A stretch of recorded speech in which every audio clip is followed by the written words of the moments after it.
కొద్ది నిమిషాలు దేవుని వాక్యాన్ని ధ్యానం చేసుకుందాం. యెషయా గ్రంథం 49వ అధ్యాయం 15వ వచనం చదువుకుందాం. తన గర్భమున పుట్టిన బిడ్డను కరుణింపకుండా తన చంటి బిడ్డను మరిచిన వారైనా మరిచిదురు గాని నేను నిన్ను మరువను, నేను నిన్ను మరువను. చూడుము, నా అరచేతుల మీదనే నిన్ను చెక్కి ఉన్నాను, నీ ప్రాకారములు నిత్యము నా ఎదుటనున్నవి. చాలండి. దేవుడు అంటున్నాడు కదా, స్త్రీ తన గర్భమున పుట్టిన బిడ్డను కరుణింపకుండా తన చంటి పిల్లను మరచున వారైనా మరచుదురు గాని నేను నిన్ను మరువను. చూడుము, నా అరచేతుల మీదనే నిన్ను చెక్కి ఉన్నాను. చూడండి, ఒక స్త్రీ తన గర్భాన పుట్టినటువంటి దేవుడు మనకు అర్థం కావాలని ప్రతి మాటని కూడా ఏం చేశాడో తెలుసా? ఉపమానాల రీతిగా నేను మరవను అని ఒక మాట చెప్పచ్చు, నేను నిన్ను మర్చిపోను అని. దానికి ఉదాహరణగా ఏం చెప్తున్నాడు? ఒక స్త్రీ తన గర్భాన పుట్టినటువంటి బిడ్డని మరచునా? నిజంగా ఏ తల్లైనా కూడా తన బిడ్డలు మర్చిపోతుందా? ఎక్కడ ఉన్నా కూడా స్కూల్ నుంచి వచ్చాడో లేదో, వచ్చేసే టైం అయింది, స్నాక్స్ పెట్టాలి, లేకపోతే నేను తినేది. కొంతమంది స్త్రీలు ఏదైనా పలహారం ఇచ్చినా మా పిల్లల కోసం నేను తీసుకెళ్ళాలి, ఇది వాడికి ఇష్టం, ఇది ఆమెకి ఇష్టం అని వాళ్ళకు కూడా కడుపు మార్చుకొని తీసుకెళ్ళాలి అనుకుంటూ ఉంటారు. ఎందుకు ఈ మాటలన్నీ జ్ఞాపకం చేస్తున్నానంటే, స్త్రీ తన బిడ్డల్ని ఎంతగా జ్ఞాపకం చేసుకుంటూ ఉంటుందో, అయితే ఆమెనా కూడా మానవ మాతృరాలు కనుక కొన్ని సందర్భాల్లో ఏం చేయొచ్చు? మర్చిపోవచ్చు. కానీ నేను మాత్రం మిమ్మల్ని మరువను. హల్లెలూయా. కొన్నిసార్లు మనకున్నటువంటి కష్టాలు, నష్టాలు, ఇరుకులను బట్టి మనం అనుకుంటూ ఉంటాం కదా, నన్ను మర్చిపోయాడేమో దేవుడు, నన్ను జ్ఞాపకం చేసుకోవట్లేదు, నేను ఆయన గుర్తున్నానో లేదో. హల్లెలూయా. కొన్నిసార్లు మనం దేవుణ్ణి ప్రశ్న వేస్తూ ఉంటాం, ఎందుకు మర్చిపోతాడంటే ఆయన మన కొరకు ఆయన ఈ లోకంలోకి వచ్చారు, పండగ చేసుకున్నాం, క్రిస్మస్ సెలబ్రేట్ చేసుకున్నాం. ఎందుకోసం అంటే ఆయన ఈ లోకంలోకి ఒక మానవ రూపాన్ని దాల్చుకొని వచ్చాడని మనం సెలబ్రేట్ చేసుకున్నాం. అంత మాత్రంతో నేను ఆగిపోక ఆయన 33.5 సంవత్సరాలు ఈ లోకంలో జీవించి మంచి యవ్వన కాలంలో 33.5 సంవత్సరాలు అని అనేక పర్యాయాలు మనం చెప్తుంటే మనం జ్ఞాపకం చేసుకోవాలండి. ఎంత యవ్వన ప్రాయంలో తన ప్రాణాన్ని ఏం చేశాడు? త్యాగం. వృద్ధాప్యంలోకి వెళ్ళిపోయినా కూడా మనకేమైనా ఆశ కలిగిద్ది? ఇంకా బ్రతకాల. మంచి యవ్వన ప్రాయంలో ఎవరికైనా చనిపోవాలని ఉంటుందా? కానీ ఆయన మంచి యవ్వన కాలంలో మనందరి పాప భారాన్ని ఆయన మీద వేసుకొని మన కోసం మరణించారు. ఎన్నో కొరడా దెబ్బలు, ఎన్నో చిత్రహింసలు, ఎంతో శ్రమని, ఎంతో బాధని ఆయన అనుభవించాడు. మరణించి పునరుద్ధాండే తిరిగి లేచి మనకు పరలోక రాజ్యాన్ని ఇచ్చాడు. ఇంత త్యాగాన్ని ఆయన చేసింది ఎందుకోసం అంటే నిన్ను మర్చిపోవడానికా? నిన్ను ఆయన రక్తంతో ఆయన కన్నాడు అంట, ఆయన రక్తం ఇచ్చి కొనుక్కున్నాడంట. హల్లెలూయా. మొట్టమొదటి ఏం చేశాడు? ఆయన మనల్ని అందరినీ కన్నాడు. ఆ తర్వాత మనం పాపంతో ఉన్నాం కదా, శాపాలతో ఉన్నాం కదా, మనల్ని ఏం చేశాడంటే ఆయన స్వరక్తం ఇచ్చి మనల్ని సంపాదించుకున్నాడు, కొనుక్కున్నాడండి ఆయన. యేసు ప్రభు ఆయన మొట్టమొదట కన్నాడు, అంతేకాకుండా స్వరక్తం ఇచ్చి మనల్ని కొన్నాడంట. ఆయన ఎక్కడ మనల్ని పెట్టుకున్నాడంటే అరచేతుల్లో మనల్ని పెట్టుకున్నాడు, అరచేతుల్లో చెక్కుకున్నాడు. అరచేతుల్లో మనం దేన్ని పెట్టుకుంటామంటే ఒక విలువైన వస్తువుని ఎక్కడ పట్టుకుంటాం? ఒక అరచేతుల్లో అలాగ భద్రపరుచుకుంటూ ఉంటాం. నిన్ను నన్ను దేవుడు అంట అరచేతుల్లో పెట్టుకున్నాడంట. హల్లెలూయా. గుండెల్లో పెట్టుకోవడం కాదు, ఎక్కడ పెట్టుకున్నాడు? అరచేతుల్లో పెట్టుకొని మనల్ని మోస్తూ ఉన్నాడంట. ముదిమి వచ్చు వరకు కూడా చంకనెత్తుకొని వాడను నేనే అంటున్నాడు. ఇన్ని శ్రేష్టమైనటువంటి వాగ్దానాలు దేవుడు మన కొరకు ఇస్తూ ఉండగా ఏ విషయంలో కూడా మనం ఏం చేయకూడదు అంటే చింత, బాధ అనుభవించే వారంగా మనం ఉండకూడదు. హల్లెలూయా.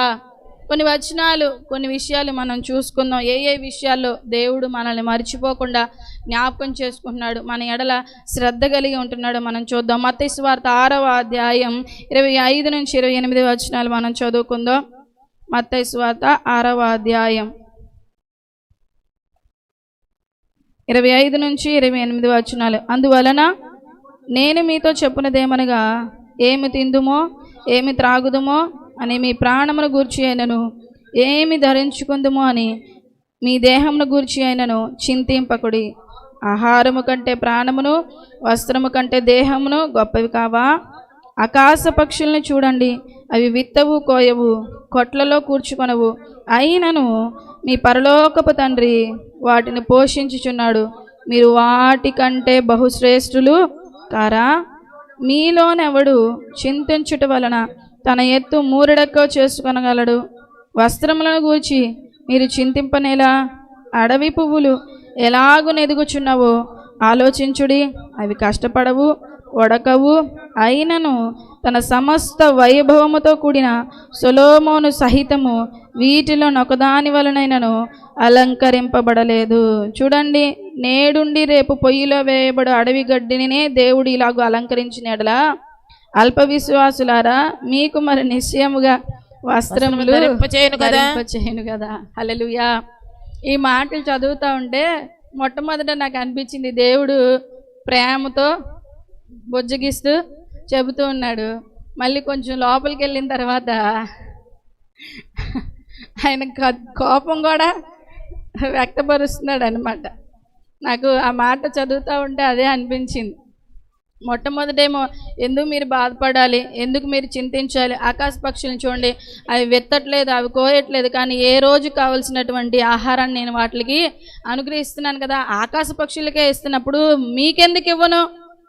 కొంతమంది ఎంతసేపు కూడా దేని మీద శ్రద్ధ పెడుతూ ఉంటారంటే ఆహార విషయాల్లోనే, వస్త్రాల విషయాల్లోనే. కుటుంబంలో సమస్యలు తెచ్చేసుకుంటారు. ఏం తినాలి, ఏం తాగాలి, ఏ వస్త్రాలు వేసుకోవాలి. హల్లెలూయా. ఆహారాన్ని గురించి మీరు చింతించొద్దు అంటున్నాడు, వస్త్రాల గురించి కూడా మీరు చింతించొద్దు అంటున్నాడు. చూడండి, ఆ వస్త్రాల గురించి ఏం చెప్తున్నాడు? అడవి పువ్వులను చూడండి, ఇవాళుండి రేపు వాడిపోతాయి. వాటిల్ని దేవుడు ఒక వైభవముతో నింపాడే. మనం కొన్నిసార్లు రోడ్ల పక్కన వెళ్తూ ఉంటే ఎవరు నీళ్లు పోయిరు, పిచ్చి పిచ్చి చెట్లు, కానీ వాటి పూలు ఉంటాయి కదా, ఎంత అందంగా ఉంటాయో. అవి తెచ్చేసుకొని ఏదో ఆశ, వెంటనే ఏం చేస్తాం, అవి ఎక్కడికైనా వెళ్ళినప్పుడు వాటిని కట్ చేసుకొచ్చుకొని 2 రోజులు మన కళ్ళ ముందు పెట్టుకుంటూ ఉంటాం. ఒక పురుగుని చూశాను మొన్న, మేము బయటికి వెళ్తే అసలు దాని నిండా ఎన్ని కలర్స్ ఉన్నాయో తెలియదు. మనం వేసే పెయింట్లు అయినా కాసేపు ఉంటే కాసేపు, దాని డిజైనింగ్ ఎలా ఉందంటే కలర్ఫుల్గా ఉంది. దాని బాడీ అంతా కూడా మల్టీ కలర్ అనమాట, ఒక కలర్ కూడా కాదు. చాలా ఆశ్చర్యమే. జీవన్ చూపించారు, జీవన్ పురుగు చూడు ఎలా ఉందో అని. హల్లెలూయా. నిజంగా జ్ఞాపకం చేసుకున్నాం కదా, దేవుడు ఎంత గొప్ప దేవుడు. ఒక చిన్న పురుగు విషయంలోనే, ఒక చెట్ల విషయంలోనే ఆయన ప్లానింగ్ ఎలా ఉంది, చాలా గొప్పగా ఉంది. కానీ మనుషులుగా ఆయన రూపంలో చేసుకున్నటువంటి మన ఎడల ఆయనకు ప్రణాళిక ఉండదా? ఆయన నీకేం కావాలో ఆయనకు ఆలోచన ఉండదా? నీకు ఏ ఆహారం పెట్టాలో ఆయనకు ఆలోచన ఉండదా? ఆదికాండంలోనే చెప్పాడు కదా, భూమి మీద ప్రతి పాకేటువంటి జీవులకి, నివసించేటువంటి జీవులకి అందరి కోసం కూడా దేవుడు అంట కూర మొక్కల్ని సృష్టించాడంట. హల్లెలూయా. ఆకుకూరల్ని దేవుడు ఏం చేశాడు? సృష్టించాడు. కొంతమంది ఆహారంతో దేంతో సంబంధం పెట్టుకుంటారంటే ధనంతో సంబంధం పెట్టుకుంటారండి. ధనంతో సంబంధం లేదు. అందరికీ అనుకూలమైనటువంటి శ్రేష్టమైనటువంటి ఆహారాలు దేవుడు ఈ భూమి మీద మనందరి కోసం ఆయన సృష్టించాడు. హల్లెలూయా, హల్లెలూయా. మీరు హాస్పిటల్కి వెళ్తే ముందు వాళ్ళు చెప్పే పని ఏంటంటే, ముందు ఆకుకూరలు, మాంసం తినపోయినా పర్వాలా, నాన్ వెజ్ తినపోయినా పర్వాలా, మీరేం తినాలి? ఆకుకూరలు తినాలి. అవి తినం. ఊసురోమంట ఒక గిన్నె కూడా, ఒక బకెట్ నీళ్ళు కూడా మొయ్యలేని పరిస్థితులు. ఎక్కడికక్కడికి ట్యాప్లు వచ్చేసినాయి. బాడీ ఎవరిది స్ట్రాంగ్గా ఉండట్ల. కష్టపడితే ఈ బాడీ ఏమైంది? స్ట్రాంగ్ అయ్యింది. ఒక డాక్టర్ గారు చెప్తున్నారు, పొలం పనులు చేసుకొని వాళ్ళు 60 ఏళ్ళు వచ్చిన కొర్నుపాడులోనండి, మా అమ్మ 80 సంవత్సరాలు, ఇప్పటికీ పొలం పనికి వెళ్ళిద్ది. ఎందుకోసం? వాళ్ళు పగలంతా కష్టపడి వాళ్ళ బాడీని వాళ్ళు ఏం చేసుకుంటున్నారు? స్ట్రాంగ్ చేసుకుంటున్నారు. వాళ్ళు ఏమైనా జీడిపప్పులు, బాదం పప్పులు తింటారంటే అయ్యేం లేదు. ఫ్రెష్గా పంటలు వేస్తారు, ఆకుకూరలు వేస్తారు, తోటకూరలు వేస్తారు, అయ్యే తెచ్చేసుకుంటారు, అయ్యే వండుకుంటారు. నాన్ వెజ్ అసలుకి వారానికి ఒకసారి కూడా కాదు, నెలకు ఒకసారి వాళ్ళు వండుకునేది. హల్లెలూయా. మిమ్మల్ని వెళ్ళి అక్కడ ఉండమంటే ఒక్కరోజు కూడా మేము ఉండము అని అంటారు. కానీ ఎక్కువ కాలం బతుకుతుంది ఎవరంటే ఆ పల్లెటూరుల్లో ఉన్నటువంటి వాళ్ళే. ఎక్కడ చూసినా వృద్ధాప్యంలో ఎంతమంది కనపడతారు. మొచ్చుకైనా ఎతికినా కూడా మనకి ఇక్కడ కనబడట్లే. మధ్యలోనే కాలం చెల్లించేస్తున్నాం. దేనికోసం అంటే దేవుడు ఎంతో శ్రేష్టమైన ఆహారాన్ని మనకి ఇచ్చినా కూడా దాన్ని ఏం చేయలేకపోతున్నాం, భుజించలేకపోతా ఉన్నాం, తీసుకోలేకపోతా ఉన్నాం. హల్లెలూయా. దేవుడు మనకి ఇచ్చాడంట, మంచి మంచి ఆహారాలు దేవుడు మనకి ఇచ్చాడంట. ఆయనే వాగ్దానం చేస్తున్నాడు ఇచ్చానని. చూడండి మరో మాట చదువు, కీర్తనల గ్రంథం 34వ అధ్యాయం 10వ వచనం. త్వరగా తీయండి. కీర్తనల గ్రంథం 34వ అధ్యాయం 10వ వచనం. సింహపు పిల్లలు లేమిగలవై ఆకలి గొనును, యెహోవాను ఆశ్రయించు వారికి ఏ మేలు కొద్దువై ఉండదు. చూడండి ఆయన ఎలాంటి వాగ్దానాలు మనకి ఇస్తున్నాడు. సింహపు పిల్లలైన ఆకలి కొంటాయేమో, లేమిగలవై ఉంటాయేమో, కానీ యెహోవాను ఆశ్రయించు వారికి ఏ మేలు కొద్దువై ఉండదు. యెహోవా నా కాపరి, నాకు కొంతమంది ఏమి కలగదు అనుకుంటారు. ఏమీ కాదు, అక్కడ ఏంటిది లేమి అంటే కొదువ. సింహపు పిల్లలైతే కొదువు కలుగుతాయి అంట, కానీ దేవుణ్ణి కాపరిగా కలిగిన బిడ్డలకి ఏముండదంట, ఏ కొదువా ఉండదంట, ఏ లేమి ఉండదంట. ఇన్ని శ్రేష్టమైన వాగ్దానాలు ఆయన మనకి ఇచ్చి ఉండగా మనం ఇంకా కొదువా అని అనుకుంటున్నామంటే మనమే ఏం చేయట్లేదంటే ఆయన మాటల మీద ఆధారపడి ఆయన వైపు చూడట్లేదని అర్థం. ఆయనేమి అన్యాయస్తుడు కాదండి, మాట ఇచ్చి తప్పే దేవుడు. అంతకన్నా వాగ్దానం చేసిన వాడు నమ్మదగిన దేవుడు. హల్లెలూయా. వాగ్దానం చేసిన వాడు నమ్మదగిన దేవుడు. ఆయన వాగ్దానం చేస్తున్నాడు, సింహపిల్లైన లేమిగొంటే కానీ నన్ను ఎరిగిన బిడ్డలు నేను ఎప్పుడు కూడా, కాబట్టి ఏమి తిందుమా, ఏమి తాగుదుమా, ఏ వస్త్రాలు ధరించుకుందామా అని మనం ఏం చేయకూడదంట, చింత పడకూడదు. మనలో చింత వస్తే కుటుంబాన్ని అంతటికి ఏం చేస్తాం, నీకు చింత లేదా, ప్రశాంతంగా ఉన్నావు, నాకేనా చింత, మనం చింత పడతాం, కుటుంబస్తులు కూడా చింతించేలాగా చేస్తూ ఉంటాం. హల్లెలూయా.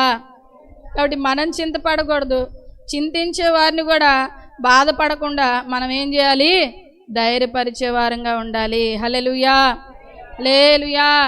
బాగా డబ్బులు ఉండి అవి వేయబడితే కొనుక్కొని తిని మళ్ళీ ఏం చేస్తున్నారు తెలుసా, హాస్పిటల్కి వెళ్ళి లక్షలు ఏం చేస్తున్నారు, ఖర్చు పెడతా ఉన్నారు హాస్పిటల్కి వెళ్ళి.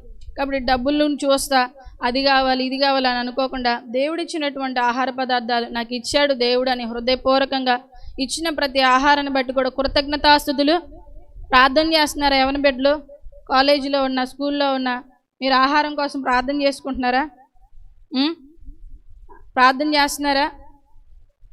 మనం భోజనాలు తింటా ఉన్నా, అన్నిల మధ్యలో ఉన్న, బంధువుల ఇంట్లో ఉన్నా ఏం చేయాలి, స్తుతులు చెల్లించాలి. ఈ ఆహారాన్ని నాకు ఇచ్చావయ్యా, తినే కృప ఇచ్చావు, మంచి బలం ఇవ్వు, లేని వారికి నువ్వు దయచే అని ఎక్కడ ఉన్నా కూడా మనం ఆహారం కోసం మనం స్తుతులు చెల్లించుకొని కృతజ్ఞతాస్తుతులు చెల్లించి తీసుకునేవారిగా ఉండాలి. 145వ కీర్తన 15-16 వచనాలు చదువుకుందాం. 145 15-16 వచనాలు. సర్వజీవుల కన్నులు నీ వైపు చూచుచున్నవి, తగిన కాలమందు నీవు వారికి ఆహారం ఇచ్చుదువు, నీవు నీ గుప్పిల్ని విప్పి ప్రతి జీవి కోరికను తృప్తిపరచుచున్నావు. హల్లెలూయా. ఇంకా ఆయన ఏమంటున్నాడు, సర్వజీవుల కన్నులు నీ వైపే చూస్తున్నాయి, తగిన కాలమందు వారికి ఆహారం ఇస్తావు. ఎప్పుడు ఏ ఆహారం కావాలో చాలా సాక్ష్యాలు మనం విన్నాం. కొంతమంది ఆర్ఫనైజేషన్స్ ఉంటాయి కదా, అనాథ ఆశ్రమాలు, కొన్నిసార్లు వాళ్ళకి ఆహారం లేక దేవుడు వైపు చూస్తూ ఉన్నారంట, మాకు ఆహారం కావాలయ్యా, లేవయ్యా. స్పాన్సర్ చేసేవాళ్ళు కూడా ఎవరు ఫోను చేయలేదంటే ఒక ఆయన మస్తుగా ఎక్కువ వండిచ్చాడంట. ఎవరు భోజనాలకి పిలిచిన వాళ్ళలో సగమే వచ్చారంట, ఆహారం అంతా ఏమైపోయింది, మిగిలిపోయింది. వెంటనే దేవుడు ప్రేరేపిస్తున్నాడు, పలానా చోటకి వెళ్ళి అక్కడికి ఇచ్చేసే వాళ్ళకి అని దేవుడు ప్రేరేపిస్తే ఈ లోపల సేవకుడు ఏం ప్రార్థన చేస్తూ ఉంటే డోర్లు కొట్టి చేతిలో చాలా శ్రేష్టమైన ఆహారాన్ని పెట్టెళ్ళాడు. హల్లెలూయా. ప్రతి జీవి కోరికని ఆయన ఏం చేస్తాడంట, తృప్తిపరుస్తాడు.